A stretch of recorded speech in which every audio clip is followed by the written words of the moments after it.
وَلِرَبِّكَ فَاصْبِرْ، ہائے ہائے، یہ ہے بات، اپنے رب کے لیے صبر پھر اختیار کیجیے۔ یعنی آپ کو بتایا جا رہا ہے کہ اب یہ معاملہ کوئی اتنا آسان نہیں ہونے والا۔ آپ ذرا دیکھیں، جب یہ آیات نازل ہو رہی ہیں اس وقت تو آپ علیہ السلام کے تو دماغ میں بھی نہیں یہ بات کہ میرے ساتھ آگے ہونا کیا ہے۔ ایک شخص جو عرب کے لوگوں کی آنکھوں کا تارا ہے، جسے سب لوگ سر پہ اٹھائے ہوئے ہیں، صادق اور امین کہتے ہیں، اس کی مثالیں دیتے ہیں، اس کے فیصلوں کا احترام کرتے ہیں، اور وہ اس خاندان سے ہے جو خانہ کعبے کا متولی بھی ہے۔ انہوں نے زیادہ سے زیادہ کیا سوچا ہوگا میرے ساتھ کیا کر لیں گے؟ زیادہ زیادہ مسجد میں آنے میں پابندی لگا دیں گے نا، شہر بدر کر دینا، قتل کے فتوے جاری کر دینا، یہ تو نبی علیہ السلام نے سوچا بھی نہیں تھا کبھی۔ اب یہ جب یہ آیات نازل ہو رہی ہے کہ آپ نے صبر کا دامن نہیں چھوڑنا، اللہ کو تو پتہ ہے میں نے کرنا کیا ہے اپنے نبی کے ساتھ، ظاہر ہے وہ تو اللہ تعالیٰ فرماتا ہے کہ ہم نے قرآن پاک میں مضمون کئی جگہ ہے کہ ہم نے تمام نبیوں کے مخالفین جن و انس میں سے اٹھائے ہیں۔ اللہ تعالیٰ کہتے ہیں ہم نے اٹھائے ہیں، مراد یہ کہ جب اٹھتے ہیں تو ہم انہیں اٹھنا دیتے ہیں تاکہ یہ کشاکش ہوگی تو پھر حق اور باطل کی کشاکش کے بعد پھر سچائی کی چاشنی فیل ہوتی ہے نا۔ اگر پیاس ہی نہ ہو تو ٹھنڈے پانی کی قدر کیا آئے گی؟ تو اللہ تبارک و تعالیٰ نے اپنے نبی کو بھی ان آزمائشوں سے گزارا ہے۔ انڈیویجول آپ علیہ السلام پہ بھی بہت آزمائشیں آئی اور اجتماعی طور پہ صحابہ اور اہل بیت پہ بھی آئی ہیں، لیکن جب یہ آیات نازل ہو رہی ہیں تو اب آپ یہ سمجھ لیں کہ یہ ابھی آپ علیہ السلام کے یعنی جو بخاری مسلم میں آتا ہے کہ آپ کے پیٹھ کے اوپر اوجڑی رکھی گئی اور آپ اٹھ نہیں سکے، یہ واقعہ نہیں ہوا۔ آپ کے گلے کے اندر صحیح بخاری مسلم میں آتا ہے کہ وہ ڈالا گیا کپڑا اور اتنی زور سے دبایا گیا کہ قریب تھا کہ آنکھیں ابل آتی، یہ اب واقعہ نہیں ہوا۔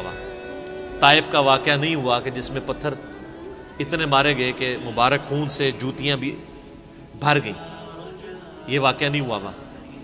پھر قتل کے فتوے کے رات کے وقت سیدنا ابوبکر کو ساتھ لے کے اور مولا علی کو اپنے بستر پہ لٹا کے آپ علیہ السلام ہجرت کے لیے نکل گئے، یہ واقعہ بھی نہیں ابھی ہوا۔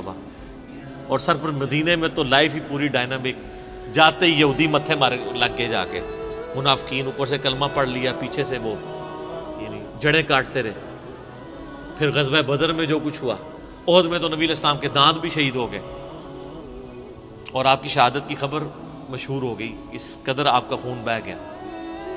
خندق کے وہ موقع کے اوپر آپ علیہ السلام کو سخت سردیوں کی راتوں میں کس طریقے سے ایون صحابہ کہتے ہیں ٹوائلٹ جانا ہمارے لیے مشکل ہو جاتا تھا، سامنے سے تیر آ کے لگ جاتا تھا۔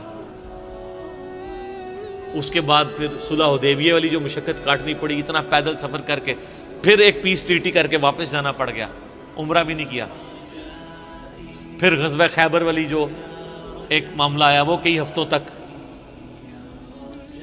اس کے بعد پھر فتح مکہ کے لیے 10,000 کے صحابہ کو کے لشکر کو لے کے نکلے رمضان کے مہینے کے اندر۔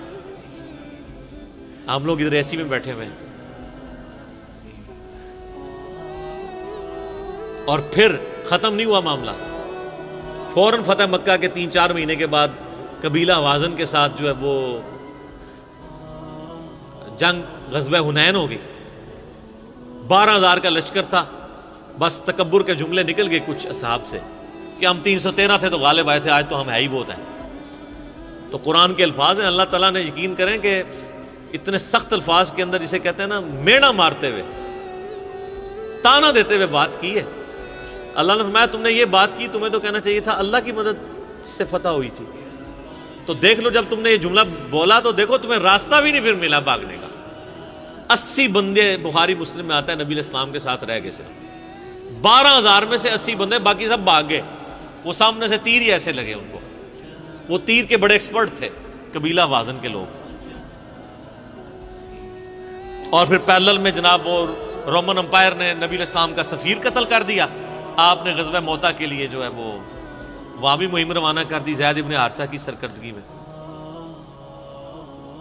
اتنے معاذوں کے اوپر پیرلل میں۔ اور پھر اس کے بعد غزوہ موتا کے بعد پھر وہ غزوہ تبوک کے لیے آپ علیہ السلام خود، جسے وہ جیش العسرہ کہا جاتا ہے، تنگی والا جو مارکا. تو اور آخری وقت بھی آپ کیا فرما رہے ہیں؟ آخری جو آپ آگے خطبہ دے رہے ہیں بخاری مسلم میں، وہ لشکر اسامہ بھیج رہے ہیں. اتنی مشکل لائف شروع سے لے کے اینڈ تک. اور یہ تو باہر کی لائف ہے، جو اندر آپ کو تکلیفیں اٹھانی پڑ رہی ہیں. بیویاں کہہ رہی ہیں کہ جی اس طرح ہمارا گزارا نہیں ہوگا، پھر قرآن نازل ہو رہا ہے کہ نہیں اسی طرح گزارا کرو. تو کئی معاذوں کے اوپر.